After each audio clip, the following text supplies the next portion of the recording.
Good morning, ladies and gentlemen. Welcome to twitch.tv/icecreamuploads. My name is Gera. This job, I was just saying to Bibi then that I need to wake up, so I just thought I'd do everything in fast forward to try and do that. Anyway, good morning. My name is Graham Day. This is a very colourful, flowery Bibi. Bibi's wearing a Bibi shirt, but in t-shirt format. How does this happen? I know, it's brilliant, isn't it? It's absolutely. I was wearing one yesterday as well. It's still here actually. I put it in the wash yet. Well, I had this cracker as well on yesterday. You know, when we was doing Master League. That's a t-shirt as well. Badass.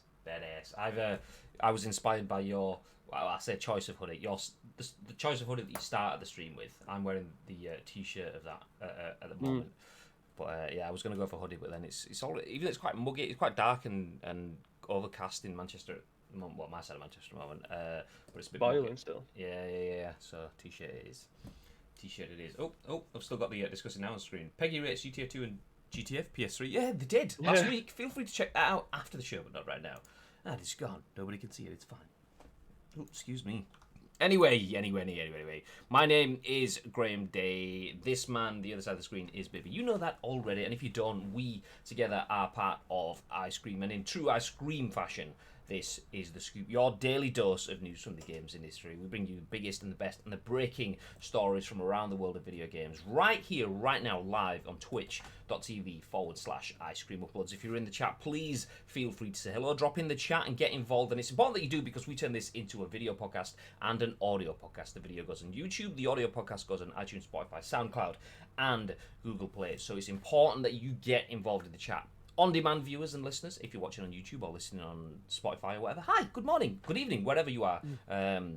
If you're listening on demand, you get to pause, you get to fast forward, all that joyful stuff, but you do not get to speak directly to the man that we call Bibi. So feel free to get involved if you are on Twitch now, and you can use an exclusive emote in the chat that sounds a little bit like this. Hello. There we go. Anyway, first stream of the week, let's catch up. What did you get up to on the weekend, babe? Obviously, apart from the modded ML stream yesterday. Modded ML stream on Saturday as well.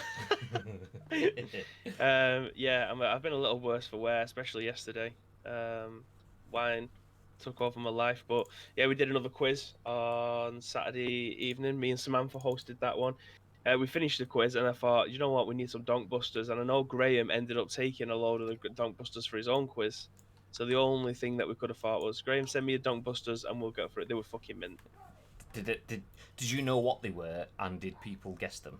Well, we had to work them out first. So Samantha went into the kitchen to try and work them out, and then we could go through them, because some of them are like the Britney Spears one and the Cotton Eye Joe and 5, 6, 7, 8. They were dead easy. But it's Angels by Robbie Williams. That's the one that you never get.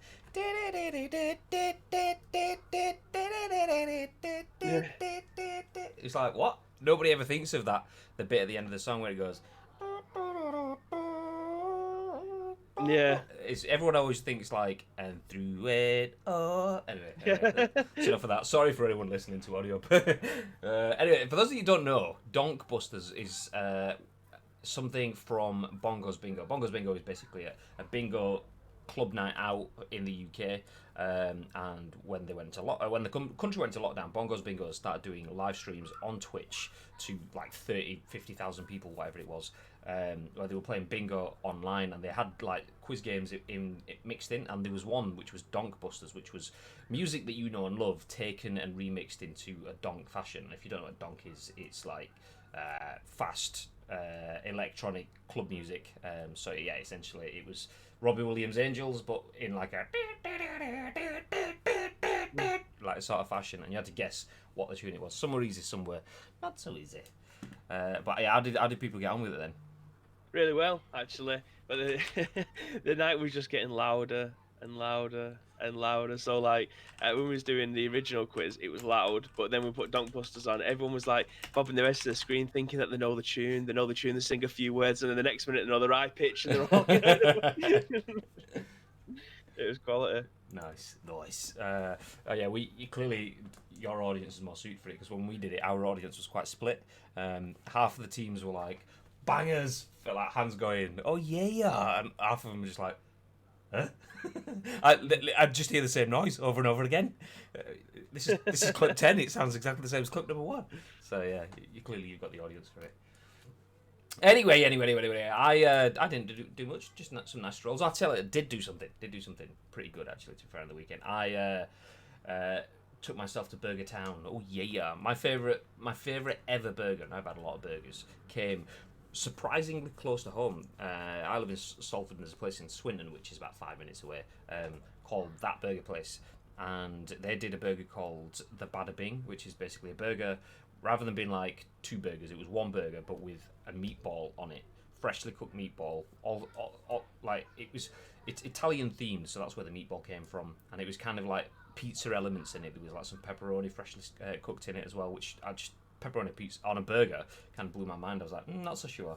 And then they had like runny pouring sort of cheese that you like, just kind of to emulate the cheesy base of the pizza. Anyway, it all together on the burger was exceptional. Best burger I've ever had. And obviously can't go there anymore. It's shut down because of lockdown. And so they started doing some burgers at home, or That Burger Place at home. And it was basically just flat burgers in a pack that you bought. So you spend money on buying a pack of 4 burgers, but you get 4 burgers, you get 4 brioche buns, 4 cheese slices, a tub of pickles or gherkins if you're not sure which ones, and then all the rest of the trimmings and stuff. And then they did a live cook along at 6 p.m. on Insta, so you could watch their live video, which was Ryan, the head chef, like at home cooking the burgers, showing you how to cook them. So yeah, we did that, and they were fit. They were good. Yeah, I seen that you was doing that, so I went onto the profile of that burger place, and I seen that guy making them, and at the end I was just like, I can't be fucking arsed with this. Like every time I watch a lot of cooking shows on TV because I like to cook myself, and getting fresh ideas for things so you're not having the same shit all the time. So watching stuff like that makes me even hungrier, and then I look in my cupboard and then I just see like a tin of beans and a bit of toast, and I think, for fuck's sake, this is what I'm having tonight then. But yeah, it looked amazing. Yours looked amazing. You obviously give you give the bug to Vern as well, because he ended up making his own last night as well, didn't he? Vern actually did. So the burger place basically provides you flat patties, and he was saying he might do the same thing again this weekend, but with smash patties. And a smash patty is where they provide you the meat, you roll it into your own bowl, and then squash it as you cook it, kind of thing. So you flatten the burgers, you get a thicker bun, which I like one of those. But if you're going for a double burger or a double cheeseburger, then you've got flat patties. But yeah, he's saying he might do the same again this weekend with smash patties as opposed to flat patties. So might be on again for week 2. Oh yeah. Just let me know if you're wanting to get involved. I'll pick up another one, and you can get some social distance pickups from my doorstep. I'll just leave it in the garden for you, babe. That might be a shout, actually. I'll speak to your wife. Anyway, enough of the food. My chat isn't showing for some reason. I'll have to open that instead. Oh wow, there is people here. There's me ignoring everyone because I can't see it. Anyway, good morning. For some reason my Streamlabs chatbot on one side of the screen, there's basically a big grey panel where it should be, but I've got you in the dashboard anyway. So morning, ads. Am I late? No, you're fine. Oh, there's no events or anything. What the hell? Streamlabs has crapped itself. So if there's any follows or subs or hosts, it's looking like I'm going to miss all of this because there's no events. Ads is hosted. Appreciate that, fella. Yeah, I can see that in the dashboard now, but nothing. I don't think anything came up on the screen either, so apologies for the notifications. It looks like Streamlabs has crapped its pants. Apologies for that. But Bacon Chin, good morning, sir. Good morning. Oh, it's Mr. Lazar. Lazar is believing. Good morning. We're talking about weekend stuff. What is my club? It's basically it's what me and Bib play. It's our club, rather than my club. But that's what comes straight after the stream later on today. No, it's not. I'm just trying to tell you to watch our next stream. But yeah. It's even better today because I'm back with some my club action. Yeah. What time? I want to know. I've missed dropping in some Lazar streams. We are doing our own Pez content today, straight after the stream. Straight after the scoop. So yeah, if you're still on, then we'll drop in afterwards. Maybe even a cheeky raid. Who knows? But let's jump into the news. As mentioned though, the alerts and things just don't appear to be working. So I will have a look at that. But if there is anything, hopefully people call it out because yeah, I can't see it. But let's crack on. Jumping straight into the first news article of the day. Hackers may have been behind those devastating The Last of Us Part 2 leaks. This is written by Vikki Blake for Eurogame, and the tagline says, hackers found a security vulnerability and used it to get access to Naughty Dog servers. And the fuckers caught me with it last night. I've had Last of Us Part 2 spoiled for me, the wankers. But anyway, a new report intimates that The Last of Us Part 2 was allegedly leaked by hackers who had infiltrated Naughty Dog's private servers. In a brief summary on Twitter, Bloomberg's Jason Schreier reported that after talking to people with direct knowledge of the incident, a security vulnerability opened a backdoor into Naughty Dog servers and intimated that that the spoilerific footage likely originates from an early build.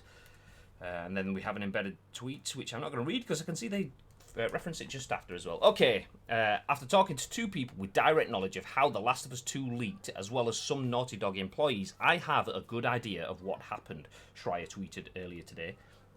Short version, hackers found a security vulnerability in a patch for an older Naughty Dog game and used it to get access to Naughty Dog servers. I think the footage that leaked is from devs playing an early build. I haven't watched it. Most importantly, rumours of this being an act of protest by a contractor whose pay was robbed are not true. Nice. Naughty Dog actually extended pay and healthcare benefits for contractors due to COVID. Even nicer. Massive spoilers for The Last of Us 2 circulated online earlier this week in what Tom described as a devastating leak for developer Naughty Dog. Video footage showing cutscenes and gameplay, including several pivotal scenes, is available to view online. Though the original videos have been pulled from YouTube and Reddit by Sony, citing copyright concerns, other versions are still being leaked elsewhere. While initially it was thought a disgruntled Naughty Dog employee was behind the leaks, Sony recently confirmed that none of the individuals identified as responsible are affiliated with Sony Interactive Entertainment or Naughty Dog. Its investigation is said to be ongoing. Just after the leaks swept across social media, Sony told Eurogame, "We're disappointed that anyone would release unauthorised pre-launch footage of The Last of Us Part 2, disrupt years of Naughty Dog's hard work and ruin the experience for fans worldwide. We want everyone to have the opportunity to play The Last of Us Part 2 at the same time," it continued, and asked that viewing or sharing of the unauthorised footage be avoided. Naughty Dog also released its own statement via Twitter, writing, "We know the last few days have been incredibly difficult for you. We feel the same. It's disappointing to see the release and sharing of pre-release footage from development. Do your best to avoid spoilers, and we ask that you don't spoil it for others. The Last of Us Part 2 will be in your hands soon," the developer concluded. "No matter what you see and hear, the final experience will be worth it." Sony earlier confirmed a revised release date of the 19th of June for The Last of Us Part 2 on PS4, following its delay until further notice last month. Arseholes. Absolute arseholes. As mentioned, I quote tweeted our Go Live tweet earlier on as well, saying the same thing. I looked at a tweet from PlayStation, and it was the most ridiculous thing as well. PlayStation tweeted about new games coming to the PS Store this week or something like that, and one of them was something like Vain Bastards or something like that. It had the word bastards in, and that just kind of caught my attention. A PlayStation account, which is a family account, yes, it has 18 plus games on there, but the PlayStation accounts themselves usually are clean. I know the word bastard itself technically isn't a swear word. It's a child born out of wedlock. That is a bastard, as Bart Simpson famously used in the Simpsons episode when he asks Homer if he's a bastard or his brother. So, your brother's a bastard? Am I a bastard? And he's like, Bart. Anyway, so, and it was just like, oh, interesting. That's caught my attention enough. I'm going to click on the tweet and I'm going to have a look at it. Anyway, first thing that came up, responses, screenshots of all these absolute muppets of the internet. I mean, I get the idea of a little bit of a banter. I'm a bit of a cheeky chap myself. I like to take the piss. I like a bit of banter. But that's not banter. It's not funny at all.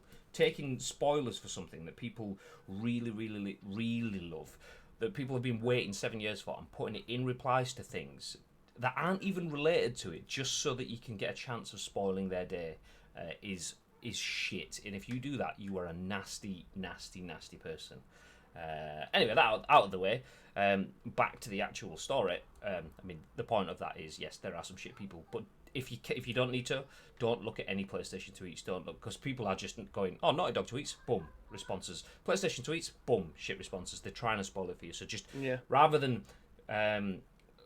Yeah, so extend it further. Don't just look at Last of Us content. Don't look at PlayStation content. Don't look at the Naughty Dog content. If you do, just look at whatever you get in your timeline. Don't look at the responses because you'll get idiots out there. So I've had it spoiled, but you can obviously make sure that you guys don't. So there's a benefit to that anyway.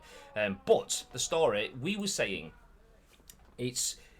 we don't believe that you are valid for sharing content that you've been working on. If you are a contractor that's been working for the Naughty Dog, The Last of Us, for Naughty Dog and PlayStation, been working for the Naughty Dog. Anyway, if you've been working on the game and you are angry over pay, we thought we can understand why if you've tried to go down tribunal routes and you can't do anything with human resources routes and you maybe having to go down legal routes and it's COVID-19, we can understand the reasoning for wanting to do that, but we would never say that you are ever valid for doing that. And the good thing is that it doesn't seem that is the case. There is no disgruntled employees. All the people that have been tried so far have nothing to do with PlayStation or Naughty Dog or Sony Interactive Entertainment. They haven't been involved in the game. It's just a set of equal idiots as those that are posting our leaks on social media have just decided, do you know what, actually we're going to hack into a server, we're going to go to a place that we don't need to be, digitally trespass, steal digitally, and then share information online. So it's still not a good situation. It still means that there are idiots, but at least we know that the idiots aren't within our midst. It's not an idiot that's been actively participating in working within the industry. Yeah. This is just an idiot that's out there trying to destroy the industry. Yeah, I mean, I'm going to put a small apology out there anyway because my immediate thought was that it was, well, it wasn't even a thought. It was based on what the information that was given to us previously, because obviously this was an internal investigation within Naughty Dog itself as to what the hell's gone on here, and all the evidence at the time when we covered this originally was pointed at someone within the company who was disgruntled by pay. That was it. That was our immediate coverage of it. That was the only evidence that we had against it. And then we obviously scrutinized the person for it or the people that was involved in it. And that at this point in time doesn't seem to be the case because obviously things change, stories develop, and we also get a little bit more evidence to go against what we originally had. So our original thought, and my original thought, was that it was someone who had been pissed off with the amount of pay and they haven't been paid on time or whatever, and that's essentially what we ran with. That obviously that isn't the case anymore. We have since found out that it looks like it's someone who's managed to get in the back end of this build somehow from somewhere and managed to hack in and grab it for themselves and then post it for everybody else, which again is inexcusable.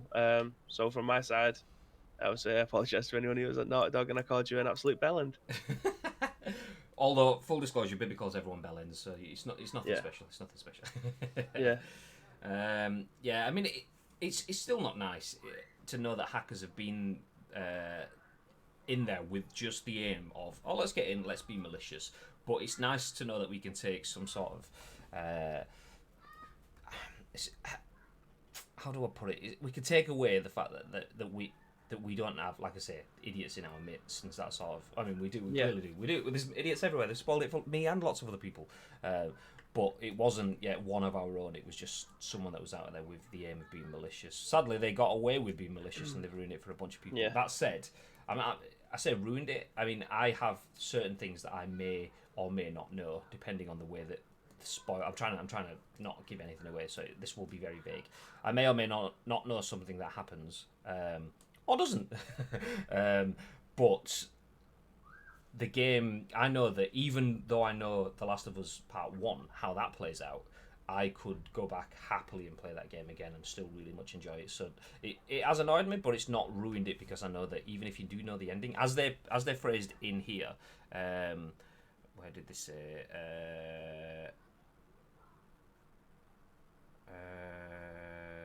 No matter what you see and hear, the final experience will be worth it. Which is basically saying, even if you see what's been shared, then there's still absolutely reason for you to. I mean, obviously they're gonna say that there's reasons for you to play the game because they want you to buy it. But I don't think they'd go that far as saying it without saying that they're proud of what they've achieved anyway. So I'm still gonna play it. I'm still obviously gonna play through it. I'm not gonna let these trolley weapons ruin it for us. But yeah. Yeah, yeah. I'm sorry. Yeah. Distracted then because I've just seen that we've just passed 111,000 views on Twitch. Yeah. Achievements. Thank you very much, everyone, being here this morning. You lovely Right. people. What is that's going on? Is someone getting murdered in It's- Salford again? It's kids outside in next door's garden. Jesus Christ. Yeah, there's a one of the houses has twin girls, and they are lovely and also very boisterous. But yeah, I mean, I was boisterous enough on my own. Never mind with another me right next to me as well. So yeah. Apologies for the screen. Actually, do I have my audio stuff? We're gonna lose. Actually, let me just go to me first. It sounds like someone's crying out there. Someone is. Do I have noise reduction on? Oh, I do. Oh, they're breaking my. They're coming through the noise reduction. God.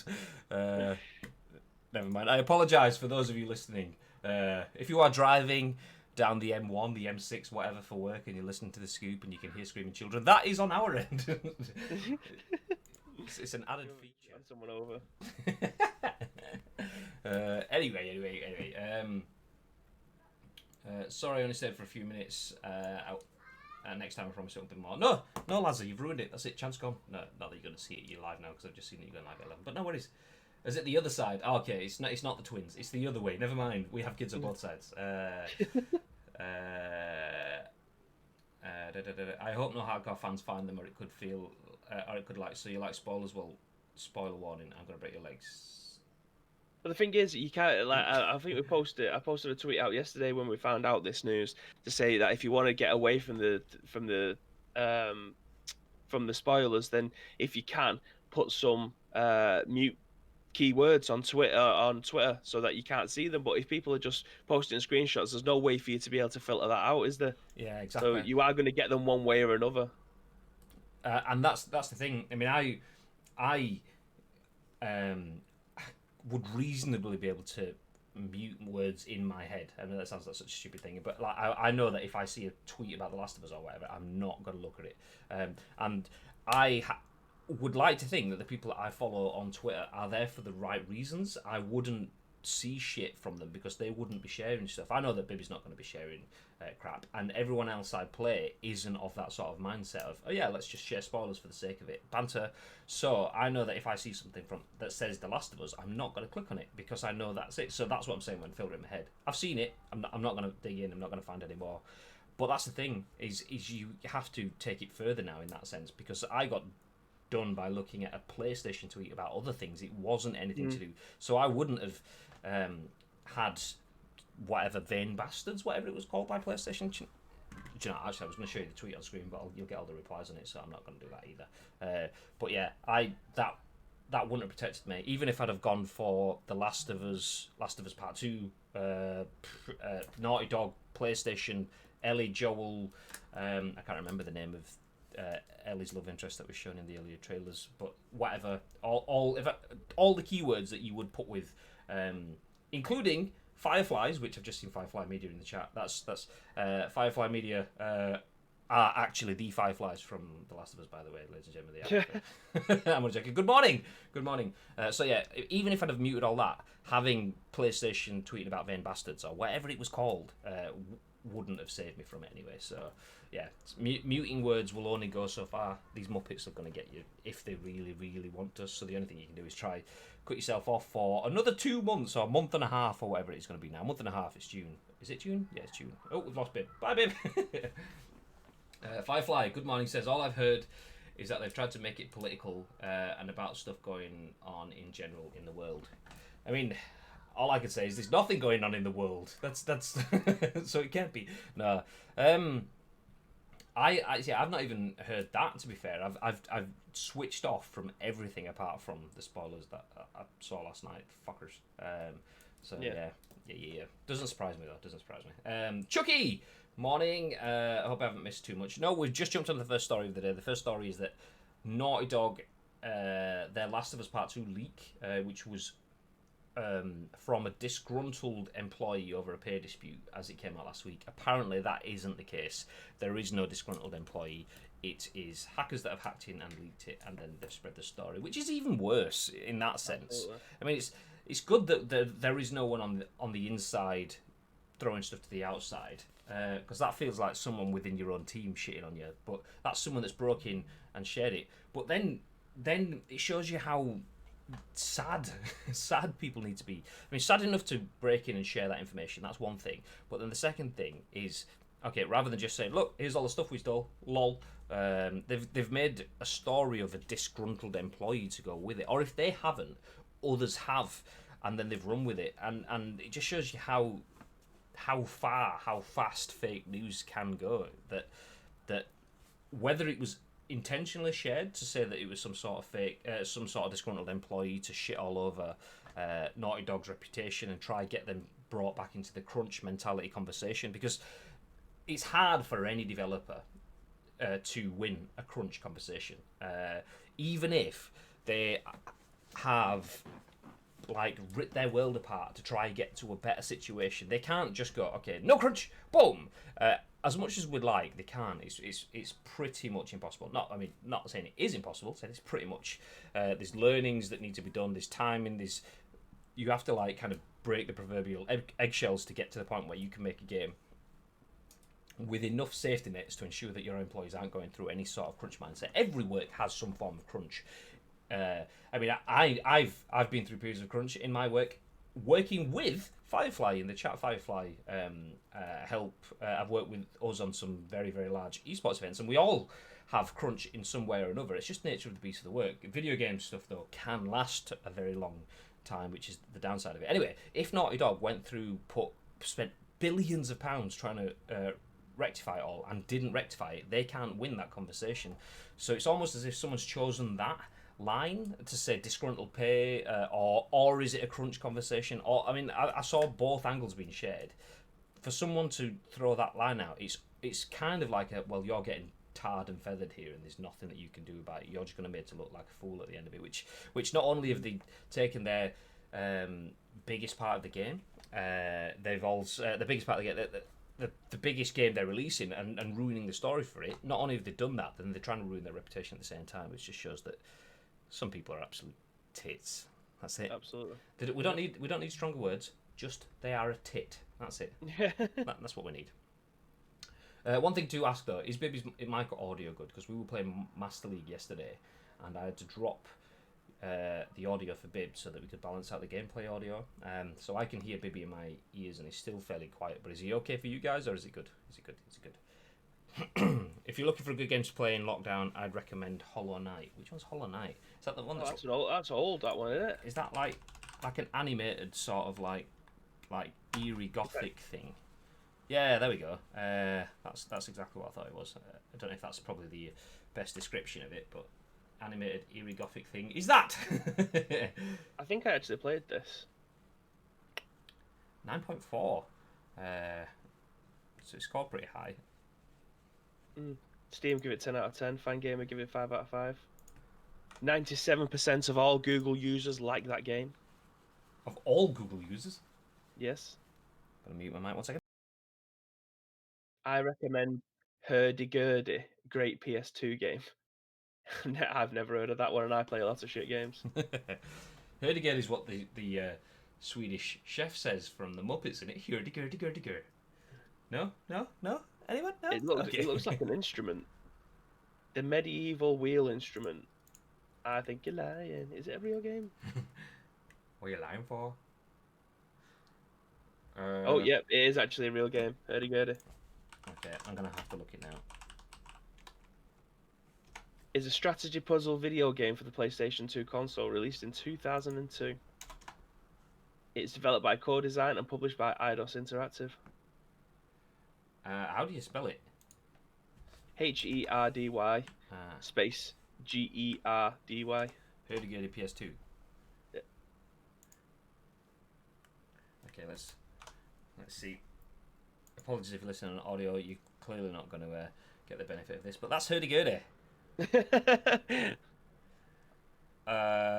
Just from looking at that, I can't make out exactly what that would be. It looks like some sort of like Banjo-Kazooie-ish thing, but that's chasing you, not carrying you. I don't know. Highly recommend Hurdy-Gurdy, by the way, says Chucky. I've never even heard of this, and we've got 2 recommendations in the chat. I think you're having us on. Don't believe it. I don't believe it. I don't believe it. Anyway, let's move forward.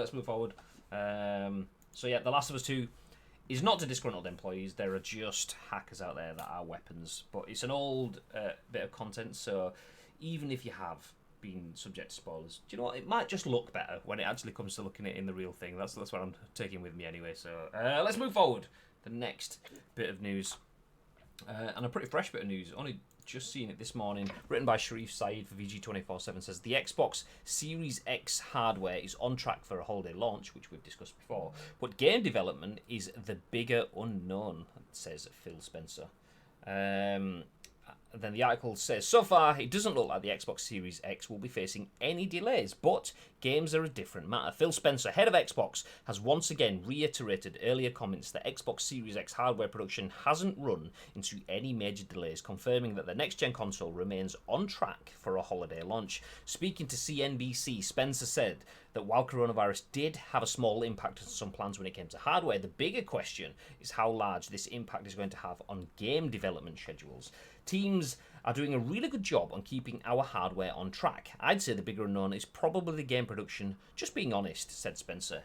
Game production is a large-scale entertainment activity now. You have hundreds of people coming together, building assets, working for creative. On the hardware side, we feel good about our plans, and there's obviously some impact to schedules, but overall, we're in line with where we thought we would be.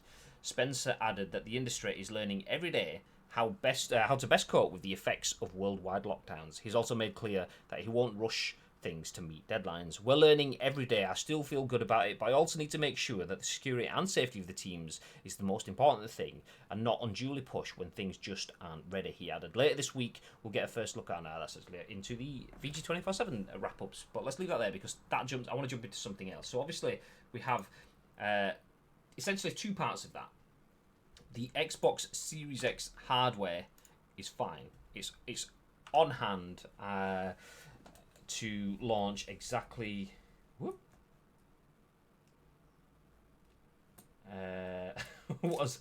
I was just looking at the chat. Then I was like, "What's happening?" Ads has been timed out. Oh, fucking Discord. God, honestly. Yeah, so we have two parts. The Xbox Series X hardware is in production. It's still due to launch at the end of the year as planned. The other part is the games that are being produced. Obviously, that's a very complex process, just as complex as creating a console, but in a slightly different sort of way. And those may take some hits. But I want to jump into a second news article, which says that maybe the Xbox hardware isn't actually as rosy as that's being painted to be. This article came out yesterday, and this one says that an unhappy Xbox player files lawsuit against Microsoft for stick drift claims, and the plaintiff believes Microsoft failed to disclose the defect. This is written by Vikki Blake for Eurogamer, and the article says Microsoft has been hit with a class action lawsuit that claims its Xbox One controllers, which obviously are supposed to be compatible with the Xbox Series X, like Nintendo's Joy-Cons, suffer from stick drift. As reported by VGC, the class action complaint, which was filed on the 28th of April in Washington by Donald McFadden, maintains that customers paying to repair their controllers after the 90-day warranty expires are allegedly paying to repair a known fault. McFadden alleges that his Xbox Elite controller, which retails for £160, demonstrated drift within a short time, as did his replacement controller 3 or 4 months later. In some cases, its alleged controller movements are even registered when the tricks are stationary and no one is touching them.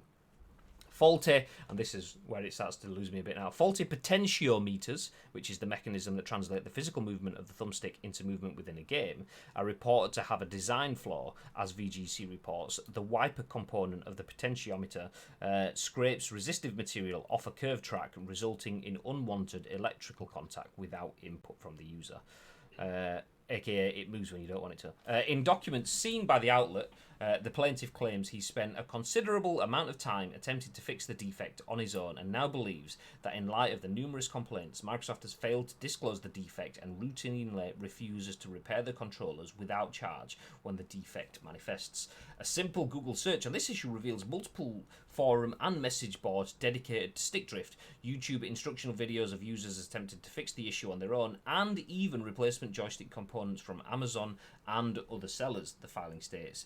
US lawyers filed a similar class action lawsuit against Nintendo after concerns around the issue of Joy-Con drift last July, and further plaintiffs were added in September following similar complaints about the new Nintendo Switch Lite consoles too.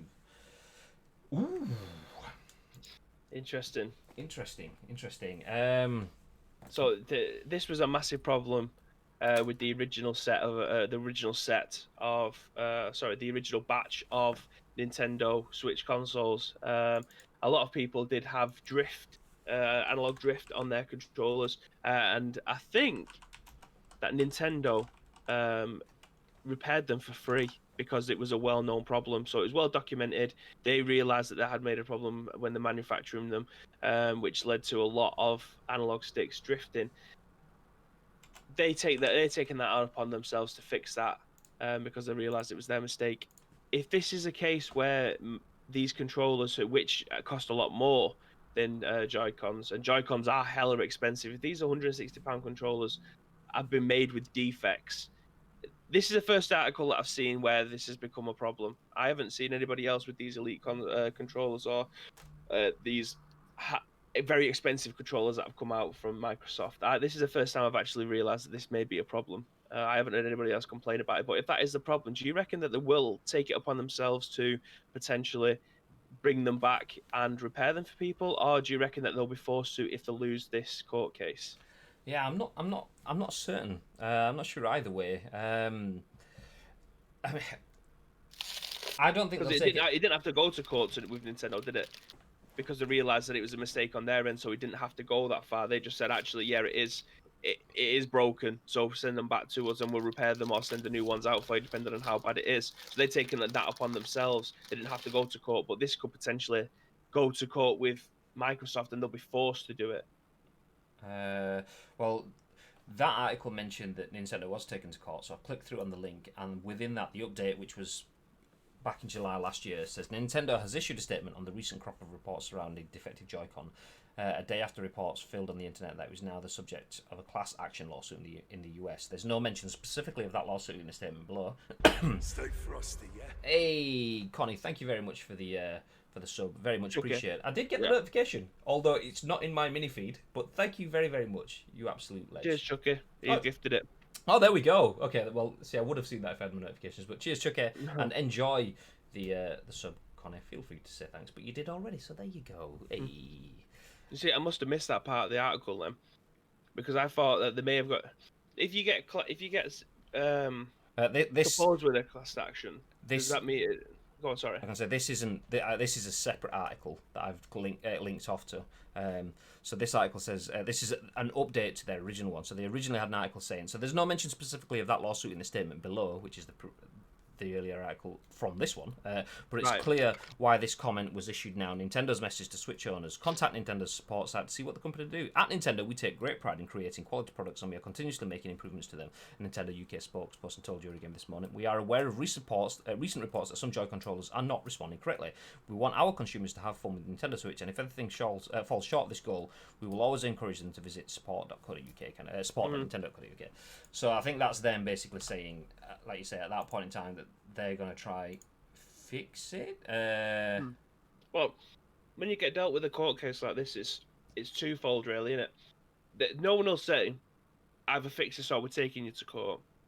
Very much like this Xbox article shows, if the controller's got a defect, they're not even saying fix it or we'll take it to court. This guy's just saying it's broken, I'm taking you to court, and then it's up to you whether or not you want to come to court or you get them fixed and then put a message out. I'm guessing that's what's happened with Nintendo, where someone said, we're going to take you to court, and they've actually gone, shit, it is broken. There's no need to go to court. We realise there's a problem. Send your controllers in, we'll fix it. It's shit, though, that people have to go to the point of threatening legal action. Because I bet a lot of people go, do you know what, this is poor retail practice. I should take it further and stuff in customer services messages. I bet Nintendo's and Microsoft's and whatever customer services probably see that so often. Some of it probably rightly so, and some of it is probably just the Karens of the world just going, I want to speak to your manager, that kind of thing. But it's shit that it has to get to the point where someone actually does file a class action lawsuit before they start to do anything about it.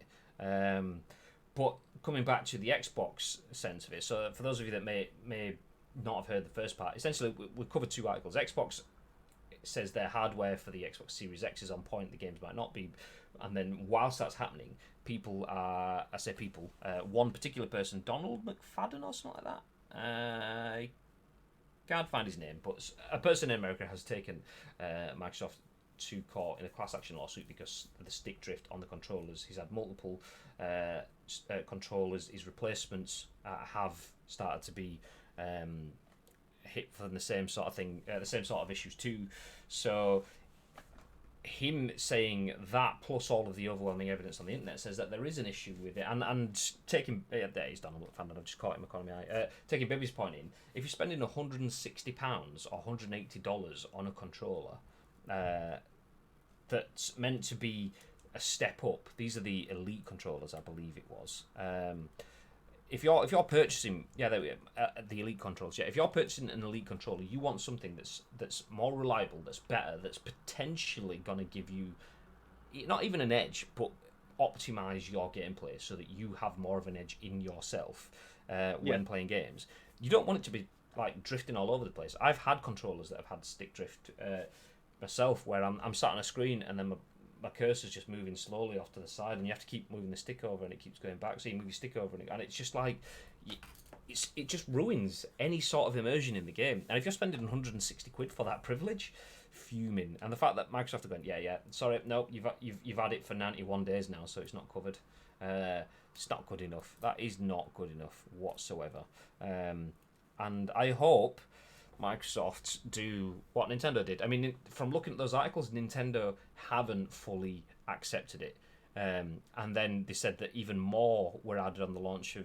more complaints were added on the launch of the... Further plaintiffs were added in September following similar complaints about the new Nintendo Switch consoles, Switch Lite consoles. The same messages there. They haven't acknowledged any specific wording that says there is issues with the Joy-Cons, issues with drift, or anything. That it just says if you're having issues, then please feel free to reach out to our customer services, which is AKA, we're not going to say that there's an issue, because if we say it, that's admission, and if that's admission, that's guilt, and if that's guilt, then we can be punished. So we just say, reach out to us via support, and we'll deal with you all one by one without any class action lawsuit stuff taking us on. So hopefully Microsoft have a bit more of that. I've been shafted by Microsoft's customer services previously. I thought 3 Xbox 360s that all died from Red Ring of Death, and then I had one that was replaced, and then the second one died of Red Ring of Death as well. And Microsoft were just like, well, I'm sorry, you're out of your warranty period. It's like, clearly it's an ongoing issue. It's like, there's not what we can do. You paid for it, we've got your money, and your rights as a consumer are kind of screwed. So what are you going to do? Yep. So hopefully they stop being weapons and they do something nice about it, because it's a shit world when you're spending £160. If you're spending £160 on an elite controller, you are a dedicated Xbox gamer. You might not be an Xbox fanboy, but you're dedicated to playing on Xbox enough that you're paying for their premium controllers. You'd expect some sort of loyalty back from the company for that level of loyalty yourself. I agree. Exactly. Anyway, that's an issue known with all version of POTS, from sliders to the knob kind. It has to do with... Is that a technical thing? That's an issue with all versions of POTS, from sliders to the knob kind. It has to do with humidity for the most part. Yes, it's a technical thing. Okay! I thought we were talking about washing up, POTS. There we go. I'm joking. Anyway, let's move forward.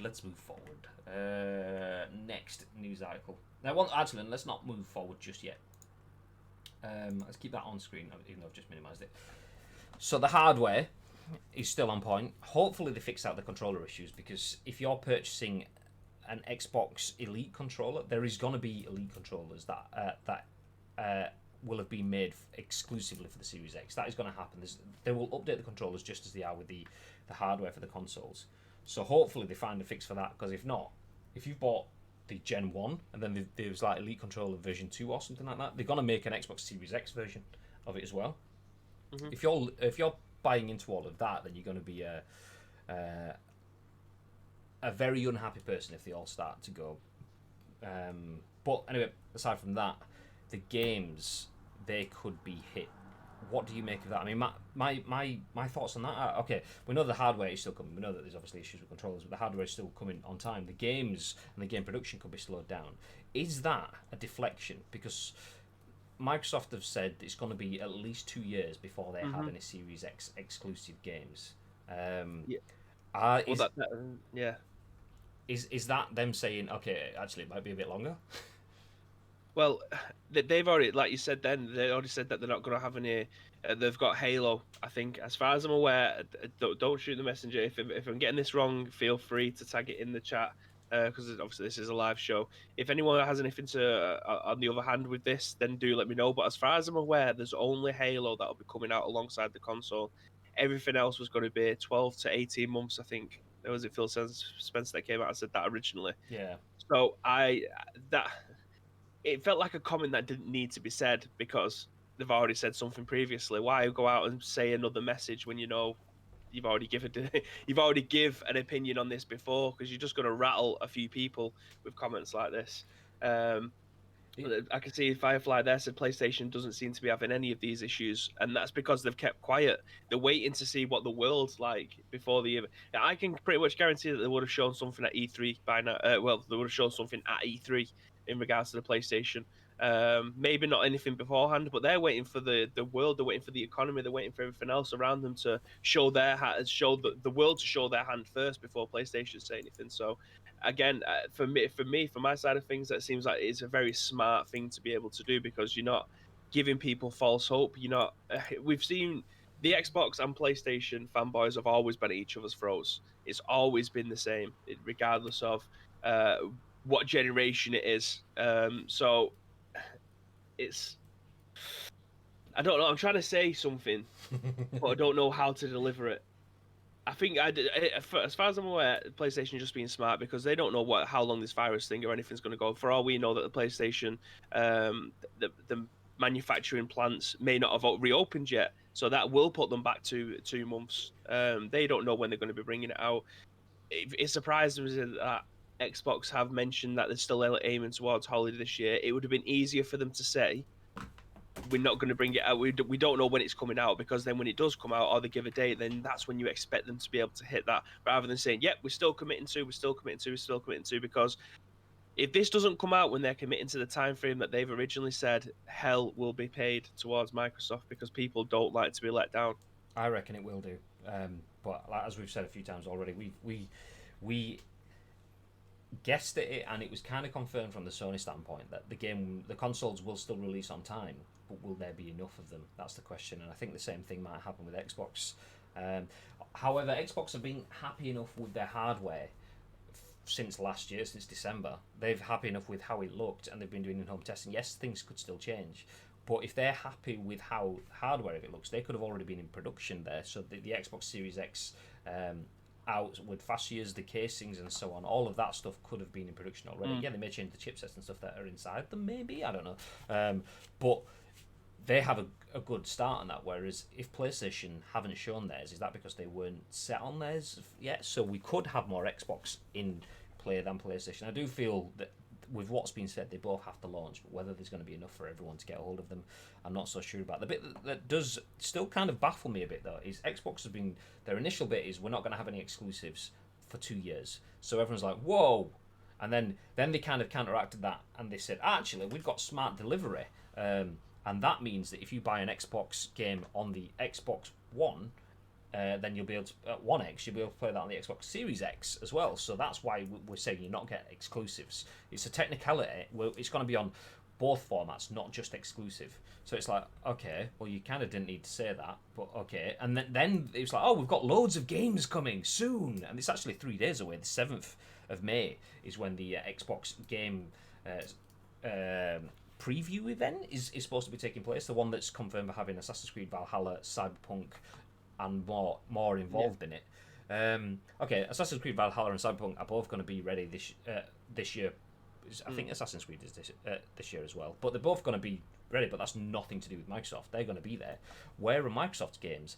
So then when we start looking at that, Microsoft have then come back to saying, actually, game development could be quite tricky. I'm just thinking, okay, the messaging on your console is on point. It's happening. It's here. It's the end of the year. It's the biggest, the baddest, the most fastest, the most powerful console that the world has ever seen. And it's got a green light. And the done is amazing. Games actually might slip a little. Could be out on both formats, not the same. So that makes me think, is that the Xbox One repeat? Are we seeing the same on the Series X, where they've got the biggest and the best place to play, but don't matter if you've got the best place to play if what you're playing isn't up to scratch, and that's why the PlayStation won this current generation. So that's it. Well, the PlayStation One due to the exclusives. Now, when I was talking before about them not having any games, obviously we're referring to Microsoft Studios. We're referring to the first party games. They will have the third party games, and I've got a game. I want to talk about something later on in the show when we come to that news article, but. They will have third-party games there. Like you said, they've got Cyberpunk coming. Is the likes of Assassin's Creed? Are they going to be able to come out on the Xbox Series One X straight away? Same with the PlayStation 5. They've got a lot of games that will help keep a fan base at that console. But when it comes down to exclusives, at the moment there is nobody that does it better than PlayStation. So yeah, it's going to be an interesting first 2 years for Xbox. Debate, as I've said a million times now, if the generation was starting now with Xbox One X and the PlayStation 4, Xbox One X would probably they'd probably be winning right now. They would be right out the gate with Games Pass, the way that they marketed all the messages, the way that they've been in with the community for the last 2 years, listening to them, evolving their marketing strategies. They would probably be winning right now, despite them not having the exclusives to bolster their marketing prowess. But yeah, it's going to be an interesting 12 to 18 months for Xbox when it actually comes out. Yeah, you got it. I mean, that's the thing. We all say about how PlayStation has comfortably won this generation, and they have hands down. They absolutely have. But you also have to think they've been a sleeping giant for the past 2 years of PlayStation-ish. I mean, I'm not saying they've not done anything, and there's been no new games, because they clearly has. We've just had Final Fantasy. We've got Ghost of Tsushima in the pipeline. The Last of Us is about to release as well. They've been doing the Iron Man VR stuff, which is coming later on in the year, and PlayStation clearly have been doing stuff, but they've just kind of like retreated a little bit. In essence, you've got Microsoft that have gone marketing, boom. Let's take over the Staples Center and make it our venue for when we do E3. So we've got our own space. Let's buy a mixer. Let's start taking streamers and stuff to show how good our stuff is. So they're doing the outward messaging stuff, but the stuff they're delivering, like you mentioned xCloud, like you mentioned Game Pass Ultimate, and being able to play your games on PC, not just on Xbox, and championing crossplay. Obviously, they've done all that because they were in second place. They needed to make change, but PlayStation hasn't done anywhere near as much. Meanwhile, PlayStation have said, "Oh, we're not going to go to E3 because we don't have anything to talk about. We're not going to do any other events. We're just going to focus on small community events because we want to share in the celebration." So you've got to feel that. Plus, there's no mention of the PS5, or no visible mentions of the PS5. We can see the controller, but we can't see the console yet. PlayStation have to be sitting on something. It has to be a sleeping giant sort of situation. If not, then yeah. If this is their speed, then they are definitely not going to walk this generation as they have done the next generation as they have done with this one, because they need to just take the lid off and go boom, here's everything. Here's the events that we're going to do, here's what we're working on, here's some of the games that we're working on, here's the console and what it looks like and what it does and blah blah blah. We need to see all that, because at the moment Xbox has done all the right things, but because they're going unchallenged so far, it's also, people are kind of taking it with a pinch. It's like, it all sounds wonderful, all sounds lovely, but it sounded wonderful and lovely last generation. If PlayStation doesn't start to do something soon, which they will be, I fully buy into the fact that they're probably sleeping gianting it right now. If PlayStation don't do that soon, though, it will just get to the point where people go, okay, well, you can only believe in what you can see, and I can't see anything PlayStation-ish, so it looks like Xbox is the one. Yeah. But well, do you think that they're going to come out all guns blazing, or do you reckon that they're still going to drip feed us information? I'm not sure. I don't know. Would I like to see them come out all guns blazing? Is it a different question? Yes, I absolutely would. I hope. My hopes are that they give us the console race that we want. We want the same thing. We were talking about last week. It gets more exciting. I want that again. I want Microsoft versus PlayStation, Xbox versus PlayStation, Microsoft versus Sony. That like ours is bigger, ours is better, and that competition that makes everything more successful. Yeah. And we haven't had any of that because PlayStation have been like, I'm not asked. And Xbox have tried to do that a little bit by saying, yeah, well, Amazon's our real competitor. We don't even look at PlayStation anymore. Yeah, of course you don't. But I would like to see the boom just because it makes everything a bit more exciting. Let me just jump back up through the chat because I've got the tiniest chat box because I'm looking at it in the dashboard as opposed to within Streamlabs. My scroller's too slow. There we go. PlayStation, you've caught that one as well. Unless Forza has something for Xbox release. I mean, yeah, that's something that could come. I wouldn't be surprised to see another Forza title releasing. Although I don't see that one as one that's going to sell much for Xbox. I mean, Halo is more of a console seller. Although arguably its stock has been weakened in the last generation, as has Gears of War. Numerous journalists have covered the fact that Gears of War, i.e. Gears 5 launch, did well, but didn't set the world on fire. And Halo, Forza, is it Forza 4, Horizon 4? Whatever it's called, I don't know what it is. Forza, whatever the newest Forza's called, didn't set the world on fire. So both good games and really appeal to the people that are in those communities, but they're not doing well at going beyond those communities. So maybe Halo needs a reboot rather than adding to the story, because when you're 5 games into a series plus the, what was it called, IDST, or it wasn't, it was ODST or whatever. ODST. Yeah, but I like to say IDST because brilliant game. So yeah, you've got the games and you've got all the spin-offs and all that. If you've never played any of them like me, it's just too much baggage. I'm not going to pick it up. I don't want to know that. So rebooting it gives people a chance to get in on the ground. And that's kind of what they need to do with both of those. Good morning, Jordan. Rumours of Xbox already being produced for launch now. Drip feed info probs waiting for Microsoft to reveal all the cards. So sorry, it might be going. You may have, so Sony might be going. You may have won the battle, but we won the war. Maybe they've not even turned up to the battle. They said, "Well, you won the battle because you were only one there." But yeah, when we turned up, boom. I'm thinking that's kind of what they're letting Microsoft win all their little fights, and then they'll just come out and boom. Hopefully they do that, because if they just start drip feeding it, they've got a long way to catch up. And it says Halo, Fable, and Perfect Dark will be huge console sellers. Halo Infinite is a reboot. Spent 2 years making new engine, going back to the original art style. Yeah, but is it a reboot? Is it? As in, like, they've completely setting the scene again. They're gonna let you know who Master Chief is and how he got there. It's not just one going on top of it. Because that, I mean, if it is, then yeah, it might do better, because that's what the series needs. Adding another one where you are this guy that everyone knows all the history of it, then it just doesn't help. I mean, look what God of War did. God of War, for a lot of people, had a lot of meaning, but the way that they revamped it, they made it into a Game of the Year contender, and that brings in new players. And Sony did that over and over and over again. Spider-Man, yeah, we've had old Spider-Man games. Boom, Game of the Year contender. So yeah, more removing the crap that was in 4 and 5, but that comes with it. Removing the crap that was in 4 and 5 is still a sequel. You're trying to undo some of the past, as opposed to thinking, fuck it, let's just focus entirely on the future.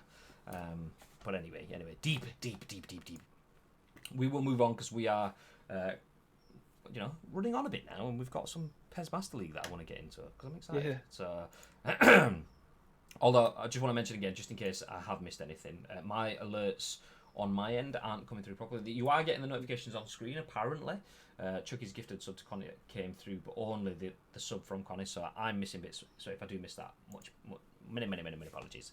But anyway, just going back to Jordan's comment a second, the Perfect Dark franchise, like, is that going to be a console seller? Because it was originally an Xbox, it was originally a Nintendo 64 game. So, I mean, it did get really... I didn't play it on the 64, I played it on the Xbox 360, but is that a game that's going to sell the console? Is there still a massive, large fan base for Perfect Dark? Me, personally, I don't think there is. I think that game's well and truly gone. I worked in retail back then, in a town centre... basically a newsagent essentially, but because we were in the town centre, we were kind of like a shit WH Smith's.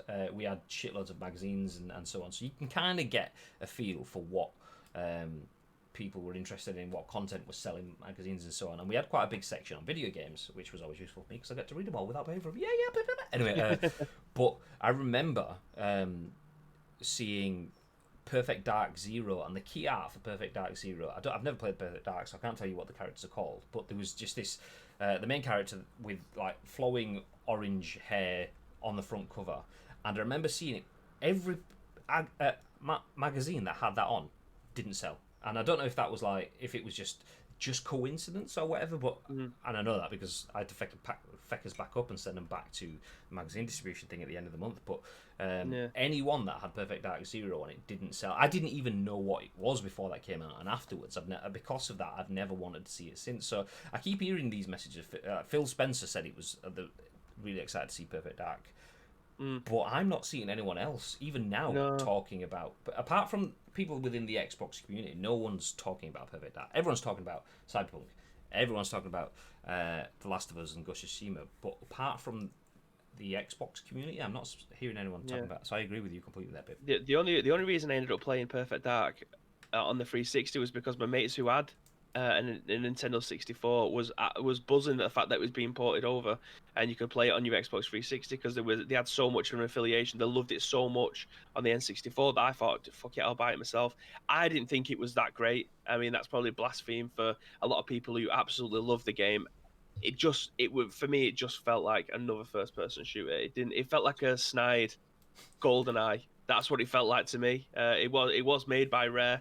It just felt like a snide GoldenEye. So I don't personally understand the hype. I don't think there will be a massive fan base who think, oh my god, it's coming out on the Xbox, on the new Xbox. I need to get a new Xbox just to play that.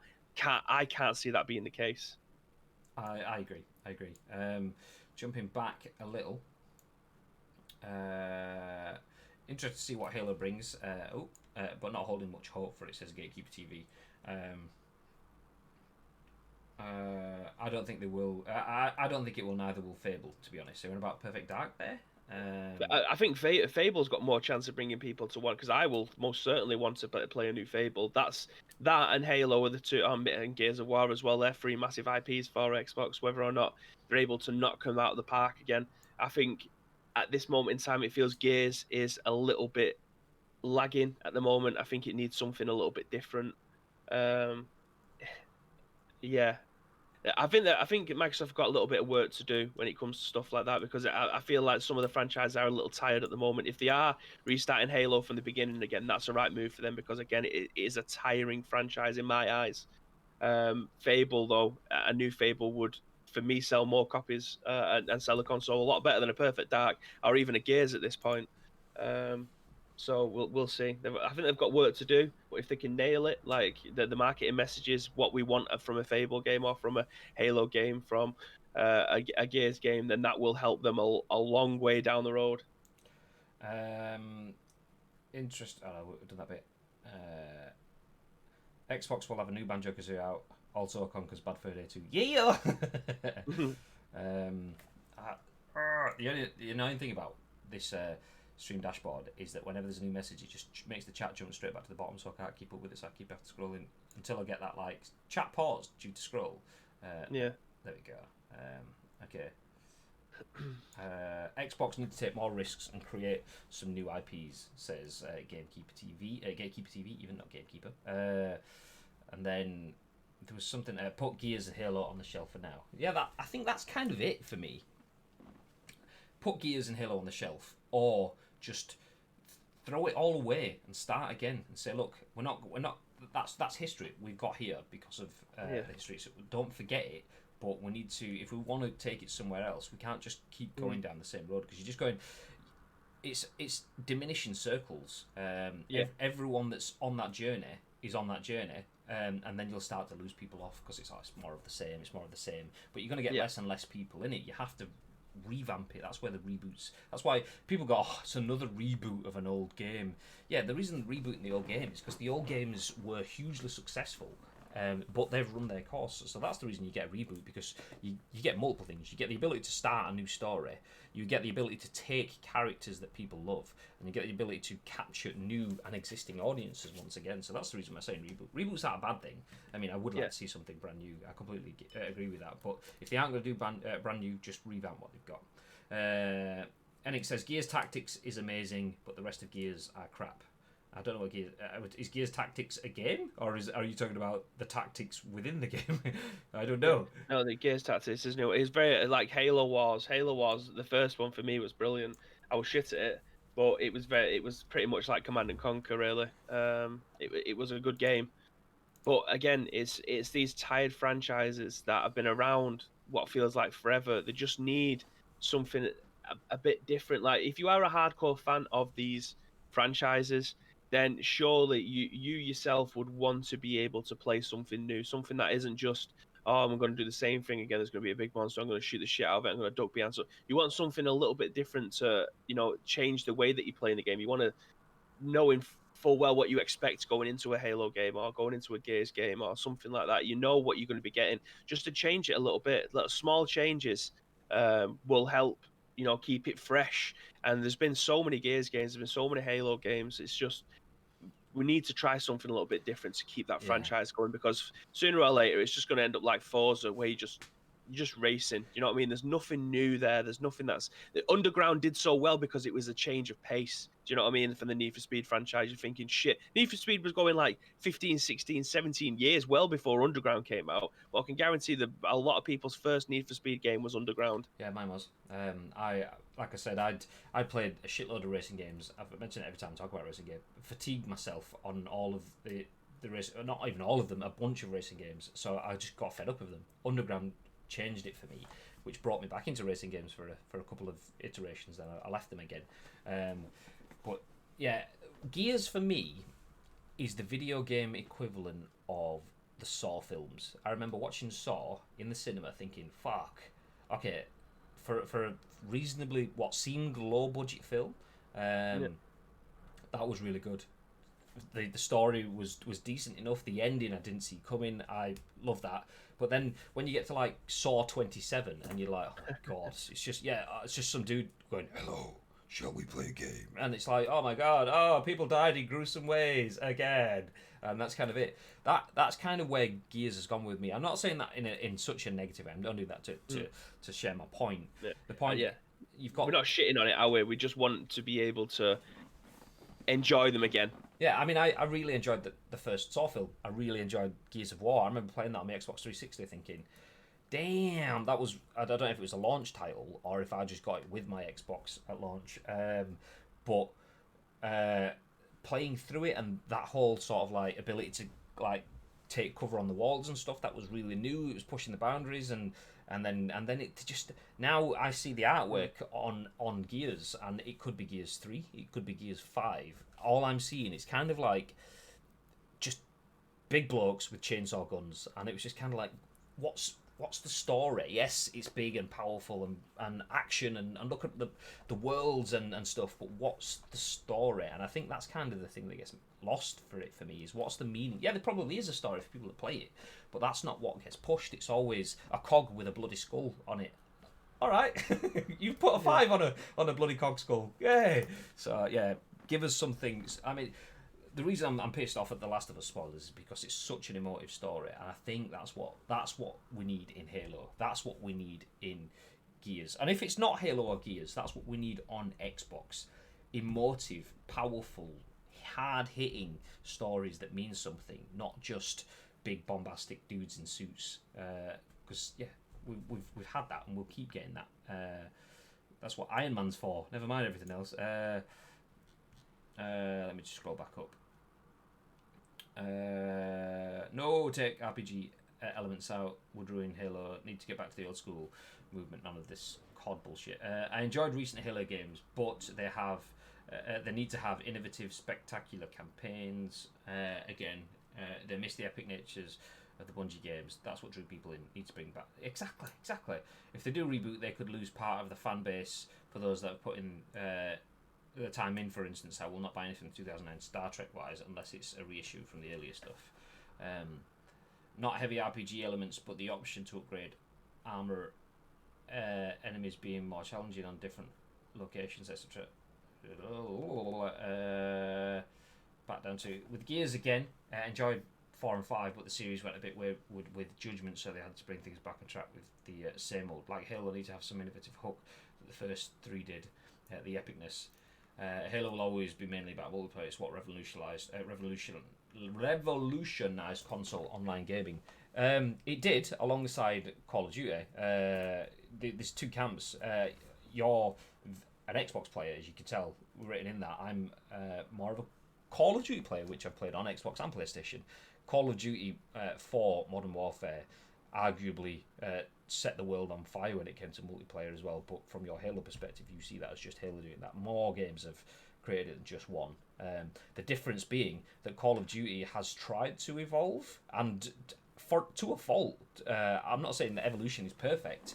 Call of Duty, was it Infinite Warfare, had the most disliked video on the internet, or the fastest disliked video on the internet, because they tried to evolve and they did it badly. So evolution is there, but you have to do it correctly, and you have to take the time to do it. Anyway, that's probably a good time for us to jump forward there. I know there's a lot of points that we didn't touch on, but we are pressed for time. We are, and there's a nice stepping point there from one story to another. Obviously, I mentioned Call of Duty, which ties into our next article. I didn't actually mention it with the idea of a cheesy link, but here we go. Warzone will live alongside future Call of Duty games and support PS5 and Xbox Series X. So this is written by Sherif, Saed for VG247. It says Activision is finally ready to break from the yearly Call of Duty cycle. Well, a bit. With Warzone, Call of Duty Warzone represents a number of firsts for publisher Activision. It's the first entirely free-to-play mode in the series' history, and it's the first to be supported alongside future core titles. Love this news. Activision's intention to carry Warzone forward alongside the standard yearly Call of Duty games was communicated through the mode's very name, which doesn't tie it into any one game. Though the plan is to keep it fresh for years to come, that process hasn't been quite nailed down yet. We're in kind of uncharted territories here, admits Taylor Kurosaki, Infinity Ward's narrative director, to GamerGen. Call of Duty has been on a very regular cadence for many, many years, and Warzone has made us rethink exactly how best to release new content and how to integrate it. Warzone will be the through line that connects all of the different various sub-franchises of Call of Duty. It's going to be really cool to see how the different sub-franchises sort of come in and out of focus, but Warzone will be the one constant, Kurosaki confirmed. This makes a lot of sense, so it's really no surprise to learn, given Activision's long-term commitment to Warzone, that next-gen consoles PS5 and Xbox Series X will be supported. I know that our plan is Warzone is going to be around for quite some time, so as soon as those new systems are out and available, I'm sure we'll support them, added Kurosaki. Warzone's most recent patch introduced the Most Wanted contract, which survived only a day before Infinity Ward had to remove it and bring back bounty contracts after player outcry. Rotating game modes and loot items is another area Kurosaki says is based on player feedback as the larger Warzone team team continues to try and find a good cadence. Extra team. Love that news. Yep. Is this what you were talking about earlier on, or you said... It most certainly was. Yeah. It's interesting. Warzone's massive at the moment. Obviously, so is Fortnite. Wicked. Warzone is massive. Yo, what are you... Oh, sorry. Warzone, PUBG, and Fortnite are 3 massive battle royale games. This has been confirmed that it's going to work on the Xbox. On the new generation of consoles.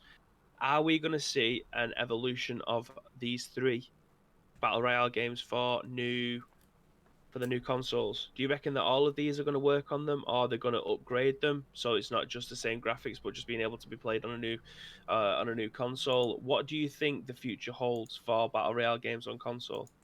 Good question. This shows then that they're not working on a new one for Warzone. There's no development anywhere else as it stands for Warzone to have a brand new, or for Call of Duty to have a brand new battle royale for the new consoles within the first 12 months of the new ones coming out. So does that mean that these ones that we've got now are the ones that are going to be transferred over, or will the likes of Fortnite and PUBG be working on ones that will use the facilities of the new console, shall we say? It's a tough question. I love the hard hitting questions, but this one is a tough one. I don't know. I really don't know. I'd like to think so, but is that going to be the case? I think we're gonna see. I mean, obviously, the question kind of is different for each one. Warzone, they've committed to it. They will make Warzone future-proofing in that sense. So what you play on this will carry forward. The fact that Warzone is going to continue for some time to come across multiple iterations, because that was my worry with it. Warzone, whilst I'm having fun in Warzone, I just feel, what's the point as well? Because I had fun in Blackout, and then Blackout finished, then it's gone. Warzone, it's gone. It's kind of the same with Call of Duty games. Love Call of Duty 4, gone. Call of Duty Modern Warfare 2, gone. It's there, you get it for 9 months, and then you're starting hyping up the next one. You get 12 months out of it, and you're on to the next one. There's nothing, there's no continuity. Warzone is the first one that's going to offer that multiple title coverage. So yes, we had Blackout. That was the test. Warzone is the first iteration of their ongoing thing. I love the fact that it's going to move forward. They're going to have it on the next consoles. Yeah, fair enough. Fortnite, I think it's going to be the exact same thing. We've seen it on, just as we've seen it on multiple different formats and adding to Switch and things like that. I think they're just going to roll it out onto the PS5, because Fortnite, you don't need ray tracing as such. You don't need. We didn't think about that in Minecraft either, but look what's happened there. Yeah, I mean, I'm saying not that you won't benefit from it, but you don't necessarily need it as such. Fortnite, because of the art style, can be successful on a Switch or on a fully optimized ray tracing SSD PC, or a PS5 or Xbox Series X, whatever. So Fortnite, I think, could do it. I think PUBG will probably struggle a bit. I mean, they're still struggling to get the game working on their current systems, and they're having a drop in player base. I would be surprised if there wasn't any sort of progression though in terms of moving it forward. There has to be a PS5 and an Xbox Series X version. There has to be. If not, it's the end of the game for any of them really. If they're not already on with creating, either optimizing their game so that they can just roll it out, or adding a sequel. I mean, obviously Warzone, they've said that they're going to keep rolling with it. Fortnite already has so much invested. I think it would hurt them to do Fortnite 2. So we're just going to have Fortnite. We'll probably start Chapter 3 on a smart delivery setup. So you can play it on your Series X, or you can play it on your One X or your Switch. I think it'll just be the same thing rolled out. PUBG, I'm not so sure. I think that's the one that they don't seem to operate logically. Yeah. So that's the one I'm not too sure about. Love the fact that Warzone is here to stay though, because that does give me a reason to want to get involved. But you're going to carry your progression over, and that's what people want, don't they? If you're slogging hard to progress your character, progress your battle pass and things like that, you want to be able to do that. So it's a win-win for the Warzone people. But are we going to see anything different from the likes? I mean, PUBG is well behind in terms of the newer games that have come out. Like, we've had Fortnite 2.0 since, but we haven't had a significant change in PUBG. I mean, you're more equipped to talk about me there, but I've seen nothing new. I've seen a few tweaks, but we haven't seen anything new to PUBG. Yeah, they've added new content. So there's a new map, a relatively new map called Karakin. They've just redone the snow map to balance it and make it probably, if not the favourite, at least joint favourite. So Erangel, the original map, the grass one, and then there was Vikendi with snow one. Vikendi was probably my most hated map, and it's now probably my joint favourite because of the rebalancing, adding of trains, and removing of snow and making the environments more playable and so on. So they are learning, but their issues aren't. It's not content based, and there is something in the works for PUBG where they're supposed to be reworking the entire movement system. So how many times if you just become best friends? Hey, Mama Jam Alive, thank you very much for the follow, very much appreciated. One thing that if you've ever watched Dr. Disrespect stream, I've had it with this fucking unathletic game. Unathletic is the word that he uses, and because you drive around in one of those blue Jeeps in Warzone and there's a boulder in front of you, you'll hit it but you'll keep going. You might ricochet off, it's fine, but you drive around and there's a little pebble in it, you don't even notice it, you just fly over it, you go up and down bumps and so on, you can just traverse because no vehicles aren't the the focus of the game. They're just there to get you around. Whereas PUBG added the vehicles in after. So a tiny little modified pebble on the floor in PUBG, you could run to it, and you do that thing where your character goes up to it, and it's like it's not even as high as your shoe, but you get stuck on it and you're running on the spot, and you want to try to jump over it. Your character jumps up and down because it's clipping this surface that doesn't need to be there, and that's the bit is like PUBG needs to iron all of that out. Fortnite, you don't have any of that. You can slide down hills now because they realise actually just sheer drops all the time is not fun. Having to make people build their way down with ramps and stuff, not fun. How can we speed it up and optimise the game? And yeah, Warzone and Fortnite, you can tell, are games that have had the benefit of a longer development cycle because they're fully optimized, whereas yeah, PUBG isn't. And I think that's where it kind of we kind of need to see at least a continuation, but that's probably where PUBG 2, fresh at the start of the next gen, would probably help them the most. It needs a new map. Are we talking about Warzone? I think that's definitely going to happen. The fact that they've named their map, I think that was one of the things Fortnite didn't have the knowledge of. I mean, PUBG did in the fact that they called it Erangel, but I didn't think they called it Erangel with the idea of having new maps. They just named it. Maybe they did, whereas Fortnite just had the map. But then obviously they've changed the map, whereas Warzone, the map is Verdansk. The fact that they've called it Verdansk, the fact that there's a name of it, kind of gives me the impression that, okay, well, they've come into that with a title, so they know that they're going to change it. So yeah, I would be surprised if we don't see a new map in Warzone. I heavily think that's what's about to happen.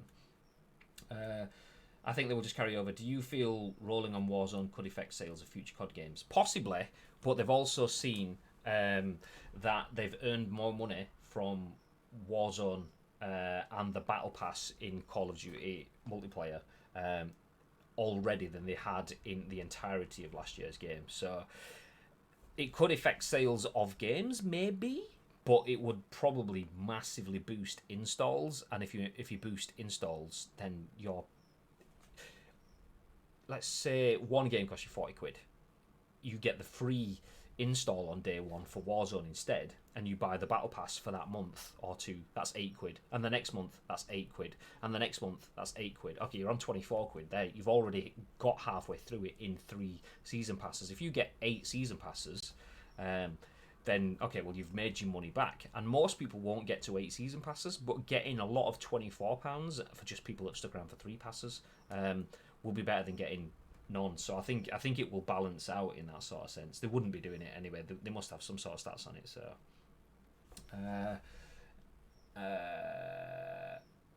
I'm looking forward to the new BR called Fall Guys. See, I'd never heard of this, and it's absolutely just seen it. Not what I had in mind. Yeah, same. It looks amazing. It looks like Total Wipeout. So, it looks like marbles on stream turned into a battle royale. That looks bizarre. I mean, absolutely not what I had in mind. I had Fall Guys, like some sort of like Warzone, the Fall Guys kind of thing. And then I turn this on and I'm seeing like multicolored minions on a racetrack. It looks awesome. It's definitely something that I'd love to be able to play because that definitely is a party game. Like Samantha would love to be able to play that. And she has no interest in battle royale games. We'll have to look at that properly when we've got a bit more time. Because it does look interesting. A different type of battle royale. Yeah. It looks batshit. Mama Jamma 100%. Yeah, I think. I think they have to have a new map. They're gonna add in new maps. I think you'll start to see that's where they'll start to play with more water bits, or you might have a few more sparse environments, or you might have a few more city environments or something. You'll start to get a different flavour from each map, just like PUBG did. I mean, that's one thing PUBG did really well. Erangel, green map. Miramar, desert map. Vikende, snow map. Sanhok, jungle map. And then different maps, and then Karakin, short 64-person fast-paced action. So PUBG's ideas are good. Their implementation is a bit choppy, but I'm trying to jump back up, but this chat's Warzone map will be changed in season 4 with new areas opening, etc. Info found in game files. Yeah, apparently there's the arena or something is going to open. Did I see that somewhere? They do need to stop certain guns being OP, as well and stop akimbo guns being used, or at least lessen the impact of akimbo, or increase reloading times. I mean, that happens. I remember having akimbo shotguns on Modern Warfare 2. Shotguns, if you don't have an overpowered shotgun or an overpowered akimbo class, then is it really a Call of Duty game? Because that happens on every single one. So, snipers should be one-hit kills everywhere, not once in a while. I also like the Hunt Showdown BR. That adds something different to the mix. Which one's the Hunt Showdown? So we've seen Beans play that one.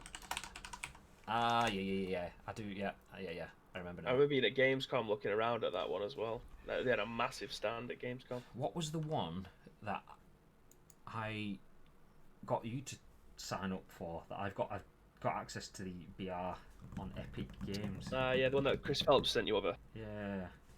I can't remember. I haven't got a key for it, so my interest is non-existent in that game until I get one.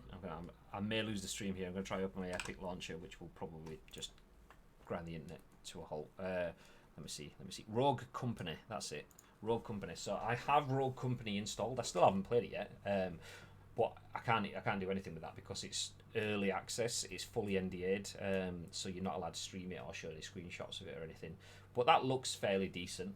It kind of reminds me of obviously early PUBGs or whatever, or early Mavericks or Radical Heights. Not in terms of the gameplay, not in terms of the gameplay, but in terms of the choppy movements. But it looks like better placed than all of those where they began. On it just because I said Radical Heights, I might as well. I can't hear it, so it's still fucking teasing me. Anyway, yeah. So Hunt Showdown.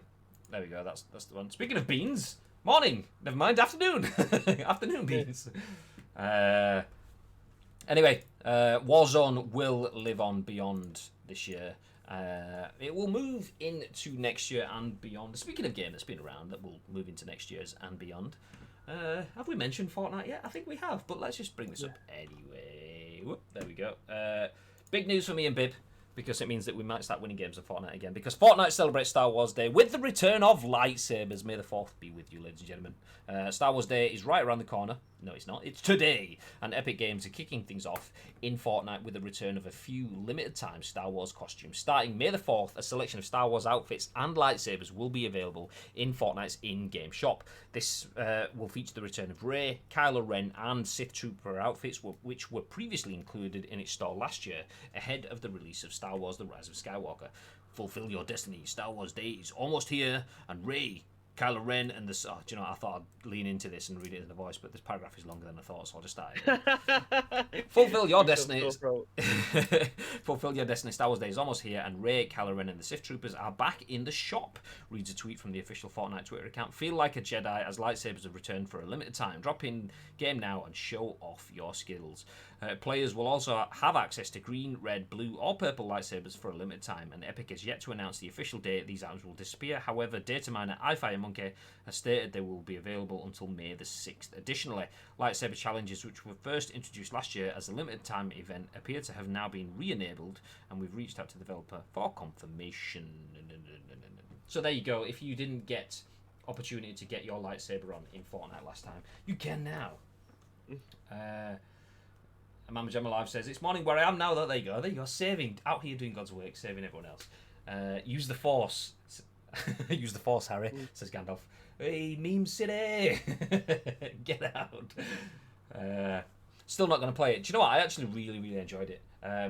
I was never against Fortnite.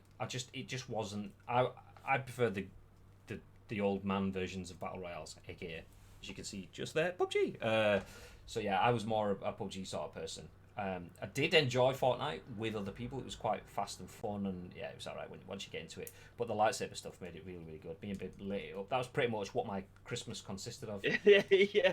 Christmas 2019 was just fucking ripping people up with Kylo Ren and some carny Sub-Zero character that isn't Sub-Zero. Sub-Zero. Sub-Zero. Yeah. Sub-Zero. Anyway, so yes, Fortnite has lightsabers back, but I think we should wrap things up there. We've had a pretty long session today. We are going to be back straight after we end this show, though. We are jumping on with some Modded Master League. I'm going to drop off just to end the show so that we can get things set for the export, so we can sort out our on-demand viewers and listeners. If you are watching on demand, then you're welcome. If you're listening on demand, you're also welcome. So as I said, we are going to drop off now. We're going to end things here. We will be straight back on the channel, so don't go anywhere. Stick around. Stick around. Tell your friends. Tell your friends. We are on the verge. I mean, I say we're on the verge. We are playing a modded Master League playthrough. We're continuing a cup run with Wolves. We're in the Europa League, still going pretty strong. Decent patch in the Premiership as well. Not flawless. We still have some work to do. And do you know what? We need your guys' input as well. So if you want to drop in the stream, please feel free to stick around. We are going to drop off, though, as I say. We're going to end things. I'm going to try and get my alerts and my mini feeds and stuff working in the meantime. But we will probably be back within 5-10 minutes, something like that. So stick around. Yeah. But before we do disappear, is there anything you want to add to the show, Bib? I do. If you do see any news knocking around the social media platform of your choice, not only now do you have Twitter to be able to tag in myself, Graham, and the Ice Cream Uploads account, which is We've Got Vino. Are you saying there's somewhere else to tag this? Oh, sorry, I interrupted you there. My bad. My bad. Yes, Graham, there is somewhere else. Over the last 24 hours, well, last 12 hours pretty much, I have been given a new lick of paint to the Discord server, so we've got more areas for getting involved with the Pro Evolution campaigns that we're going to be doing. If you want to find out more how you can get involved with people with Valorant, there's more something there. There's more Football Manager stuff for you, but there's also some gaming voice channels at the bottom for you to be able to try and matchmake and find new friends. But the purpose of this little advertisement was we now have an area in the Discord called The Scoop, which we want you to feature the news articles that you find. Drop them in there with your thoughts and opinions. We'll scrape them from there, add them to our thoughts and opinions as well. And the very next show, which will be at what time tomorrow, Mr. Graham Day? 10 a.m. Ish. So yeah, I'm gonna. If you, where's the chat gone? I've done it. Oh, you put the Discord in. Yeah. So you can feel free to go over to our Discord. We've had a load of new stuff in there. I've still not finished messing about with it yet. There's still loads more that I do want to add to it. It has been neglected for a few months, so I will be looking to try and revamp it, add new stuff in there. So yeah, it is there and readily available for you. If you are new around here, then do feel free to go over there. My Discord is open pretty much 24 hours a day, so if you want to chat to me or play some games, then do feel free to hit me up on Discord. Yeah. Anyway, that's it. We were going to end things now. As I say, we're dropping off. We will be back if you are on the stream. If you're listening on demand, then chances are we're probably not online. But feel free to check anyway. You know, you never know. You never know. Baby could be playing some Elder Scrolls, because as I keep saying. Anyway, have yourselves a lovely day, ladies and gentlemen. And if you're a subscriber, as Connie will be now, because she's just been gifted from Chuck, if you are a subscriber, you have access to our exclusive emotes, including the one that we use to sign off our shows each and every single time we stream. And ladies and gentlemen, use it now. Feel free. Have yourselves a lovely day. We'll be back soon. Stay frosty.